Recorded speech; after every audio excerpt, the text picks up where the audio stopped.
សួស្តីអ្នកទាំងអស់គ្នាយើងវិលត្រឡប់មកជួបគ្នាវិញហើយជាមួយនឹងសាច់រឿង Batman Classic ដែលផលិតនៅឆ្នាំ2005ដដែលហើយនៅក្នុងថ្ងៃនេះដែរយើងនឹងបន្តទៅកាន់សាច់រឿងនៅក្នុងអេពីសូតទី8និងទី9ហើយនៅក្នុងអេពីសូតទី8នេះដែរយើងនឹងត្រូវឃើញ Batman របស់យើងត្រូវតទល់ជាមួយនឹងកូនចៅ robot ដ៏ខ្លាំងពូកែម្នាក់របស់ Vegek ចំណែកនៅក្នុងអេពីសូតទី9វិញគឺយើងនឹងត្រូវឃើញ Batman របស់យើងត្រូវតទល់ជាមួយនឹងភាពភ័យខ្លាចរបស់គាត់ហើយភាពភ័យខ្លាចរបស់ Batman នឹងគឺជាបិសាចខ្លោនដែលស្រូបព្រលឹងមួយហើយបើសិនជាគ្នាយើងចង់ដឹងសាច់រឿងនៃវីដេអូនេះទៅជាយ៉ាងណាអ្នកទាំងអស់គ្នាកុំភ្លេចចុច like និង subscribe ឲ្យខ្ញុំម្នាក់មួយផងហើយយើងកុំឲ្យខាតពេលវេលាយូរយើងចាប់ផ្ដើមចូលទៅក្នុងសាច់រឿងនៃវីដេអូទាំងអស់គ្នានៅក្នុងអេពីសូតទី8នេះដែរចាប់ផ្ដើមឡើងមកដោយយើងបានឃើញជាមួយនឹងយានអវកាសរបស់ Vegek ដែលកំពុងតែហោះនៅក្នុងលំហអាកាសហើយចំណែកឯ Vegek វិញក៏កំពុងតែស្ថិតនៅក្នុងបំពង់ព្យាបាលរបួសគាត់ដដែលហើយមើលទៅរបួសរបស់គាត់នឹងហាក់ដូចជាមិនទាន់ជាសះស្បើយនៅឡើយនោះទេប៉ុន្តែបើមើលទៅមហិច្ឆតាដែលគាត់ចង់ដណ្ដើមយកនាឡិកា Omnitrix មកវិញឲ្យតទៅបានហ្នឹងគឺនៅតែមានខ្លាំងដដែលហើយនៅក្នុងពេលនោះយើងក៏បានឃើញ Vegek បានទៅនិយាយជាមួយនឹងកូនចៅរបស់គាត់ហើយគាត់នឹងក៏បានបញ្ជូនដ្រូនចំនួន2គ្រឿងដើម្បីធ្វើដំណើរទៅកាន់ភពផែនដីដើម្បីទៅតាមស្វែងរកនាឡិកា Omnitrix កាន់មកកាន់ភពផែនដីវិញយើងបានឃើញជាមួយនឹងតួអង្គទាំង3នាក់របស់យើងដដែលដោយមានលោកតា Mac, Ben និង Gwen ហើយពួកគេនឹងនៅតែបន្តដំណើរកម្សាន្តរបស់ពួកគេបន្តទៀត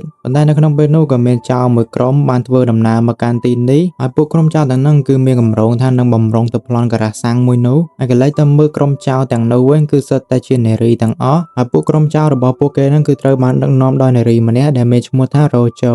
លៀមនោះ Ben ក្រោយពីបានឃើញអញ្ចឹងក៏បានទីនាឡិការបស់គាត់មកដើម្បីប្រែកាឡាទៅជាអាដៃ4ដើម្បីលោតទៅវាយតទល់ជាមួយនឹងពួកក្រុមចៅប្លន់ទាំងនោះប៉ុន្តែនៅក្នុងពេលដែលប្រយុទ្ធគ្នានឹងអាដ្រូនចំនួន2គ្រឿងដែល Vegek បានបញ្ជូនមកភពផែនដីនេះពួកវាទាំង2គ្រឿងហ្នឹងក៏បានធ្វើដំណើរមកដល់ភពផែនដីហើយពួកវាក៏បានបើកការបាញ់វាប្រហារទៅលើ Ben ថែមមួយតង់ទៀតហើយដោយសារមានការវាប្រហារពីពួកក្រុមចៅប្លន់ទាំងនោះផងទាំងដ្រូនផងគឺធ្វើឲ្យ Ben ពិបាកទប់ទល់នឹងពួកវាខ្លាំងមែនទែនហើយនៅពេលដែល Ben កំពុងតែរវល់ទប់ទល់ជាមួយនឹងដ្រូនចៅប្លន់ដែលជាមេគេហ្នឹងដែលមានឈ្មោះថា Rojo ម្នាក់នោះគាត់ក៏បានទាញកាំភ្លើងរបស់គាត់និងបានបាញ់សម្ដៅទៅកាន់ដំបូលការ៉ាសាំងហើយក៏បានធ្វើឲ្យថ្មនៃដំបូលការ៉ាសាំងនោះបានបាក់ធ្លាក់មកលើលោកតា Mac ធ្វើឲ្យគាត់រងរបួសខ្លាំងមែនទែនប៉ុន្តែនៅក្នុងពេលនោះវាក៏បានផ្ដល់ឱកាសឲ្យទៅកាន់ Ben ហើយ Ben នៅក្នុងពេលហ្នឹងក៏បានចាប់អាដ្រូនទាំង2គ្រឿងនោះបានរួចហើយក៏បានចាប់ច្របាច់អាដ្រូនទាំងពីរនោះបញ្ចូលគ្នានិងបានគប់ទៅកាន់ម្នាក់ស្រីចៅប្លន់ដែលមានឈ្មោះថា Rojo ម្នាក់នោះហើយនាងក៏បានដួលសន្លប់បាត់ទៅហើយ Ben នៅក្នុងរូបរាងជាអាដៃ4ហ្នឹងក៏បានខំរត់ប្រញាប់ទៅកាយថ្មចេញពីលើលោកតា Mac រួចហើយក៏បានលើកបីលោកតា Mac និងបានព្យាយាមលោតស្វែងរកមន្ទីរពេទ្យដែលនៅក្បែរនោះឲ្យបានលឿនមែនទែនក្រោយពីពួកគេទាំង3បានធ្វើដំណើរចេញពីទីនេះបាត់ទៅ Rojo ដែលនាងកំពុងតែនៅម្នាក់ឯងហ្នឹងក៏បានចាប់អារម្មណ៍ទៅលើអាដ្រូន2គ្រឿងនោះមែនទែនរួចហើយក៏បានលើកដ្រូនមួយដើម្បីយកវាមកមើលប៉ុន្តែនៅក្នុងពេលនោះអាដ្រូនមួយក៏បានបញ្ចេញខ្សែភ្លើងមួយនិងទៅបានភ្ជាប់ជាមួយនឹងករបស់គាត់ហើយក្រោយពីត្រូវបានអាដ្រូននោះបានភ្ជាប់ខ្សែភ្លើងទៅលើករបស់គាត់ហើយហាក់ដូចជាវាបានកែប្រែខ្លួនរបស់គាត់ទៅជាមនុស្សពាក់កណ្ដាលនិង robot ពាក់កណ្ដាលអញ្ចឹងហើយក្រោយពីត្រូវបានបំលែងពូជរួចហើយ Rojo ហាក់ដូចកើនសមត្ថភាពខ្លាំងជាងមុនអញ្ចឹងនិងអាចបាញ់ laser ចេញពីស្មារបស់គាត់បានទៀតផងហើយបន្តមកទៀតក្រោយពី Rojo បានដឹងថាខ្លួនឯងបានកើនសមត្ថភាពហើយគាត់នឹងក៏បានយក power ដែលគាត់ទើបតែទទួលបានហ្នឹងដើម្បីទៅប្លន់ធនាគារមួយនៅក្នុងទីក្រុងមួយនោះប៉ុន្តែនៅក្នុងពេលដែល Rojo កំពុងតែប្លន់ធនាគារដើម្បីយកលុយហ្នឹងគាត់ហាក់ដូចជាបានឈឺក្បាលខ្លាំងមែនទែនព្រោះតែដោយសារអាដ្រូនទាំងអស់ហ្នឹងគឺបានគ្រប់គ្រងដោយ Vegek អញ្ចឹងហើយបានជា Vegek អាចបុកចូលទៅក្នុងខួរក្បាលរបស់ Rojo និងអាចនិយាយទំនាក់ទំនងជាមួយនឹងគាត់បានទៀតផងហើយនៅក្នុងពេលហ្នឹង Vegek បាននិយាយជាមួយនឹង Rojo ថាឲ្យនាងនឹងទៅស្វែងរកនាឡិកា Omnitrix យកមកឲ្យគាត់វិញបើមិនចឹងទេក៏មិនទុកជីវិតឲ្យនាងនោះឡើយកាន់មកកាន់ Ben និង Gwen វិញពួកគេទាំងពីរនាក់ក៏បានព្រួយបារម្ភពីរបួសរបស់លោកតា Mac ខ្លាំងមែនទែននៅក្នុងពេលដែលពួកគេទាំងពីរនាក់នឹងកំពុងតែឈរនិយាយគ្នាអំពីស្ថានភាពរបួសរបស់លោកតា Mac នៅក្នុងពេលនោះ Ben ក៏បានទាញនាឡិការបស់គាត់ដើម្បីចុចវាលេងសាកមើលប៉ុន្តែនៅក្នុងពេលដែលគាត់កំពុងតែចុចនឹង Rojo ដែលនៅក្បែរទីតាំងនោះក៏បានចាប់រលកសញ្ញាចេញពីនាឡិកា Omnitrix បានហើយដោយសារតែគាត់ចាប់រលកសញ្ញាចេញពីនាឡិកា Omnitrix បានហើយគាត់នឹងក៏បានធ្វើដំណើរបុកចូលមកស្វែងរក Ben យកតែម្ដងហើយ Rojo ដែលកំពុងតែតាមស្វែងរក Ben ហ្នឹងក៏បានប្រើ laser មួយដែលចេញពី smart របស់គាត់បាញ់ទៅកាន់ថ្មភ្នំដែលនៅក្បែរនោះហើយ Ben នៅក្នុងរូបរាងជា Heat Blast ហ្នឹងក៏បានប្រើភ្លើងយ៉ាងខ្លាំងមែនទែនដើម្បីបាញ់ទៅរំលាយឡានពេទ្យដែលនៅក្បែរនោះនិងដើម្បីយកឡានពេទ្យទាំងនោះធ្វើជារនាំងរាំងថ្មដែលកំពុងតែបាក់មកនោះក្រោយពី Ben បានជួយសង្គ្រោះព្រឹត្តិការណ៍ដែលថ្មបាក់នោះមករួចហើយបន្ទាប់មកនៅក្នុងពេលដែលយប់ចូលមកដល់ Ben ក៏បានប្រែកាឡាទៅជា Accelerate ដើម្បីធ្វើដំណើរទៅតទល់ជាមួយ ជាមួយនឹង Rojo សារជាថ្មីហើយបន្តមក Band នៅក្នុងរូបរាងជា Accelerate ហ្នឹងក៏បានផ្លាស់ទីយ៉ាងលឿននិងបានវាយទៅលើ Rojo ជាច្រើនដៃមែនទែននិងបានធាក់គាត់ជាច្រើនជើងថែមទៀតផងបន្តមកនៅក្នុងពេលនោះយើងក៏បានឃើញ Gwen លេចវត្តមាននៅទីនោះផងដែរដោយគាត់នឹងថាបំរុងនឹងមកជួយ Band ហើយដោយសារតែអញ្ចឹងហើយ Band ក៏បានរត់យ៉ាងលឿនដើម្បីទៅចាប់ Gwen រត់ចាក់ចេញពីទីនោះបាត់ទៅប៉ុន្តែនៅក្នុងពេលនោះនាឡិការបស់ Band ក៏បានអស់ថ្មហើយវាក៏បានប្រែកាឡាខ្លួនរបស់គាត់ទៅជាមនុស្សធម្មតាវិញនៅក្នុងពេលនោះ Rojo នៅតែបន្តហោះដេញតាមចាប់ពួកគេបន្តទៀតហើយនៅក្នុងពេលដែលពួកគេទាំងពីរនាក់កំពុងតែរត់គេចចេញពី Rojo ហ្នឹងលោកតា Mac ក៏បានទេមកកាន់ពួកគេទាំងពីរនាក់និងបានឲ្យដំបូន្មានទៅកាន់ពួកគេផងដែរហើយលោកតា Mac ហ្នឹងក៏បាននិយាយប្រាប់ Band ថាបើប្រើកម្លាំងបាយមិនចូលនោះទេចូល Band ប្រើបញ្ញាដើម្បីបំបែកវាមកពីខាងក្នុងវិញបន្ទាប់ពីបានលើដំបូន្មានរបស់លោកតា Mac ហើយ Band ក៏បាននឹកឃើញហើយនៅក្នុងពេលនោះផងដែរនាឡិការបស់គាត់ក៏បានមានថ្មវិញផងដែរហើយមិនរងចាំយូរ Band ក៏បានទីនាឡិការបស់គាត់មកដើម្បីប្រែកាឡាទៅជា upgrade ហើយ Band នៅក្នុងរូបរាងជា upgrade ហ្នឹងក៏បានឡើងទៅគ្របពីលើខ្លួនរបស់ Rojo និងបាន hack ចូលទៅក្នុងខ្លួនរបស់គាត់ផងដែរហើយដោយសារតែបែបនេះហើយ Band ក៏បានទំនាក់ទំនងជាមួយនឹង Vilgax ហើយ Vilgax ហ្នឹងក៏បាននិយាយគម្រាមទៅកាន់ Band ផងដែរថាមិនយូរមិនឆាប់នោះទេគាត់នឹងតាមស្វែងរកនាឡិកា Omnitrix ឲ្យឃើញហើយនឹងមិនទុកជីវិតឲ្យ Band នោះទេ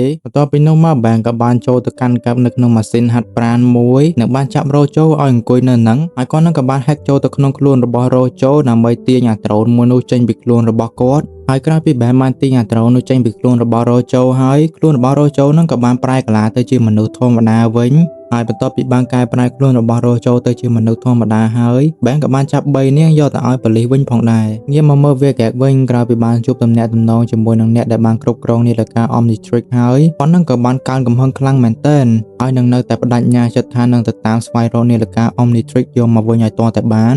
នៅក្នុងអេពីសូតទី9វិញចាប់ផ្ដើមឡើងមកដោយយើងបានឃើញជាមួយនឹងលោកតា Mac, Band និង Gwen ដដែលដោយលោកតា Mac នឹងបានជូនចៅប្រុសចៅស្រីរបស់គាត់ទាំងពីរនាក់ធ្វើដំណើរទៅកាន់កន្លែងសួនលេងសៀករហស្សកម្មមួយកន្លែងនៅក្នុងទីក្រុងដែលពួកគេទាំង3នាក់នឹងកំពុងតែនៅហើយបើតាមមើលទៅ Band មិនសូវជាសប្បាយចិត្តនឹងចង់ទៅប្រមាណនោះទេ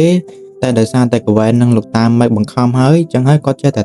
ទៅក្រោយពេលដែលពួកគេទាំង3នាក់បានធ្វើដំណើរទៅដល់កន្លែងកម្មវិធីលេងសៀកនោះរួចហើយពួកគេទាំង3នាក់ហ្នឹងក៏បានរកឃើញអ្នកដែលមានសមត្ថភាពលេងសៀកជាច្រើនមែនទែនហើយមានអ្នកខ្លះហ្នឹងមានកម្លាំងដូចជាយក្សដែលអាចកាច់វត្ថុរឹងអ្វីក៏បានហើយចំណែកឯអ្នកខ្លះទៀតគាត់មានសក់ពិសេសរបស់គាត់ដោយអាចប្រើសក់នោះទៅចាប់អ្វីក៏បាននិងអាចពន្លាវាយ៉ាងវែងបានទៀតផងហើយចំណែកឯបារម្ភមួយទៀតហ្នឹងទឹកមាត់របស់គាត់ប្រៀបដូចជាអាស៊ីតអញ្ចឹងដោយគាត់បានស្ដោះទៅលើអ្វីមួយវាធ្វើឲ្យវត្ថុនោះរលាយ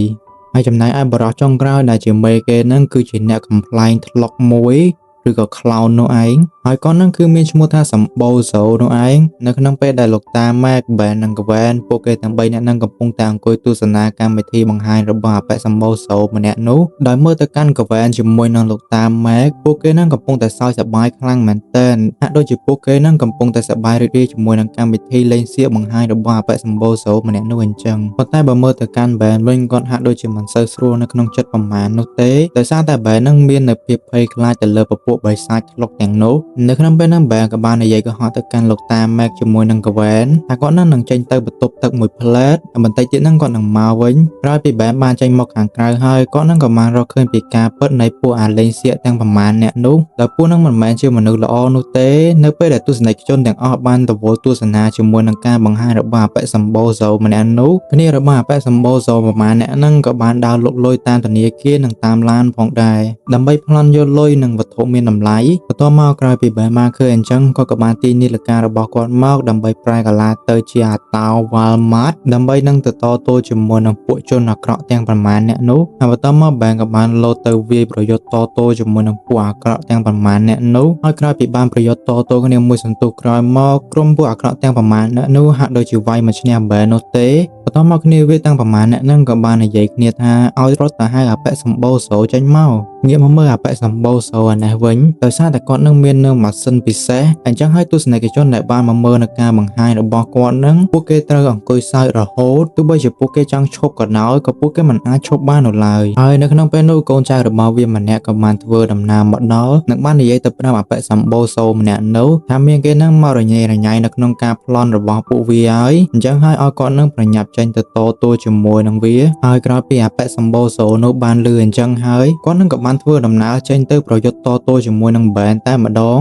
ចំណែកឯ Ben វិញក្រោយពីបានឃើញអបិសម្បូរសូដែលជាបិសាចធ្លុកម្នាក់នោះក៏នឹងហាក់ដូចជាបាក់ស្បាតមែនទែនហើយដោយសារតែ Ben បានខ្លាចទៅលើបិសាចធ្លុកអញ្ចឹងនៅពេលដែលគាត់តទល់ជាមួយនឹងអបិសម្បូរសូម្នាក់នោះគឺធ្វើឲ្យគាត់ពិបាកវាយតទល់ជាមួយនឹងវាមែនទែនហើយ Ben ក្រោយពីបានប្រយុទ្ធជាមួយនឹងអបិសម្បូរសូម្នាក់នោះគាត់នឹងមានភាពភ័យខ្លាចមែនទែនហើយក៏បានរត់ចាក់ចេញពីទីនោះបាត់ទៅបន្តមកក្រោយពីនាឡិការបស់ Ben បានលោតអស់ថ្មនិងបានប្រែកាឡាខ្លួនរបស់គាត់ទៅជាក្មេងធម្មតាវិញគាត់នឹងក៏បានរត់បញ្ញាប់ចាក់ចេញពីទីនោះដើម្បីទៅស្វែងរកលោកតា Meg ជាមួយនឹង Gwen ប៉ុន្តែនៅពេលដែល Ben បានស្វែងរកឃើញលោកតា Meg ហើយគាត់នឹងហាក់ដូចជាគ្មានកម្លាំងនិងគ្មានព្រលឹងនៅក្នុងខ្លួនអញ្ចឹងហើយគាត់នឹងក៏មិនបានចាំថា Gwen បានស្ថិតនៅទីណាផងដែរក្រោយពី Ben បានលឺអញ្ចឹងហើយគាត់ក៏បានដឹងថាអបិសម្បូរសូម្នាក់នោះគឺមិនមែនជាមនុស្សធម្មតានោះទេ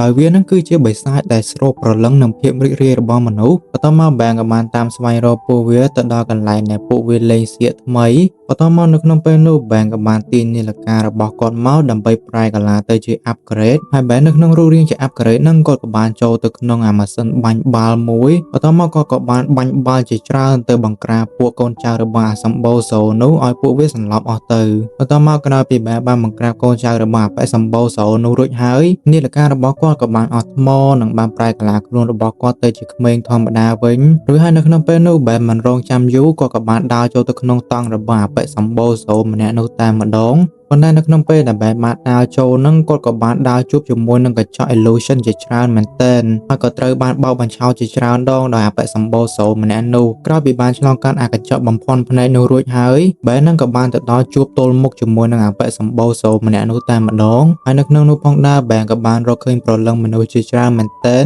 ដែលព្រលឹងទាំងអស់នោះគឺជាព្រលឹងដែលអ្នកបានមកទស្សនារបស់ការបង្ហាញអបិសម្បូរសូម្នាក់នោះហើយត្រូវបានអបិសម្បូរសូម្នាក់នោះប្រើម៉ាស៊ីនពិសេសរបស់វាដើម្បីស្រូបទាញព្រលឹងរបស់ពួកគេដើម្បីដាក់ចូលទៅក្នុងអាម៉ាស៊ីនពិសេសរបស់វានិងបង្កើនថាមពលរបស់វាឲ្យកាន់តែខ្លាំងជាងមុនបន្ថែមទៀតនៅក្នុងពេលហ្នឹង Ben ក៏បានក្រឡេកទៅឃើញ Gwen ដែលកំពុងតែដេកយ៉ាងស្ដុកស្ដឹងដោយគ្មានព្រលឹងនៅក្នុងខ្លួនហើយដែល Ben បានឃើញអញ្ចឹងគាត់ក៏បានខំងើបងើដើម្បីនឹងជំនះនៅភាពភ័យខ្លាចរបស់ខ្លួនដើម្បីទៅតទល់ជាមួយនឹងអាបិសាចធ្លុកសម្បូរសូម្នាក់នោះក្រោយពីមានភាពក្លាហាននៅក្នុងខ្លួនហើយមិនរងចាំយូរ Ben ក៏បានទាញនាឡិការបស់គាត់មកដើម្បីប្រែកាឡាទៅជា Ghost Freak រួចហើយ Ben នៅក្នុងរូបរាងជា Ghost Freak ហ្នឹងគាត់ក៏បានវាយធ្វើបាបទៅលើអាបិសាចធ្លុកសម្បូរសូម្នាក់នោះមែនទែនហើយគាត់នឹងក៏បានវាយដាក់យកទៅលើអាសម្បូរសូម្នាក់នោះយ៉ាងទ្រាំមែនទែនហើយដោយសារតែ Ben អស់នៅភាពភ័យខ្លាចទៅលើវាហើយអបិសម្បូរសូម្នាក់នោះហាក់ដូចជាថយសមត្ថភាពរបស់គាត់ហើយអបិសម្បូរសូនឹងក៏បានភ័យខ្លាចទៅលើ Ghost Freak មែនទែនហើយ Ben នៅក្នុងរូបរាងជា Ghost Freak ហ្នឹងគាត់ក៏បានហែកខ្លួននិងបានបញ្ចេញនៅរូបរាងពិតរបស់ Ghost Freak ហើយក៏ធ្វើឲ្យអបិសម្បូរសូម្នាក់នោះភ័យខ្លាចមែនទែនហើយដោយវាមិនអាចទ្រាំទ្រជាមួយនឹងការលងបន្លាយរបស់ Ghost Freak បានអបិសម្បូរសូនោះក៏បានប៉ោងខ្លួនផ្ទុះរលាចេញពីទីនោះបាត់ទៅក្រោយពី Ben បានកម្ចាត់ទៅលើអាបិសាចសម្បូរសូនោះរួចហើយគាត់នឹងក៏បានទៅវាយអាម៉ាស៊ីនពិសេសរបស់អាសម្បូរសូម្នាក់នោះឲ្យខ្ទេចបាត់ទៅហើយព្រលឹងដែលស្ថិតនៅក្នុងអាម៉ាស៊ីនពិសេសរបស់អាសម្បូរសូនោះក៏បានហោះទៅចូលក្នុងខ្លួនមនុស្សម្នាដែលនៅទីនោះវិញទៅហើយហ្នឹងហើយអ្នកទាំងអស់គ្នាសាច់រឿង Bad Time Classic ដែលផលិតនៅឆ្នាំ2005 អេពីសូតទី8និងទី9បានដើរមកដល់ទីបញ្ចប់នៅត្រឹមប៉ុណ្ណឹងហើយយើងនឹងបន្តទៅជួបគ្នាទៀតនៅក្នុងអេពីសូតទី10និងទី11ហើយបើសិនជាគ្នាយើងចូលចិត្តនៅវីដេអូនេះអ្នកទាំងអស់គ្នាកុំភ្លេចចុច like និង subscribe ឲ្យខ្ញុំម្នាក់មួយផង and យើងនឹងជួបគ្នានៅពេលក្រោយទៀត Goodbye អ្នកទាំងអស់គ្នា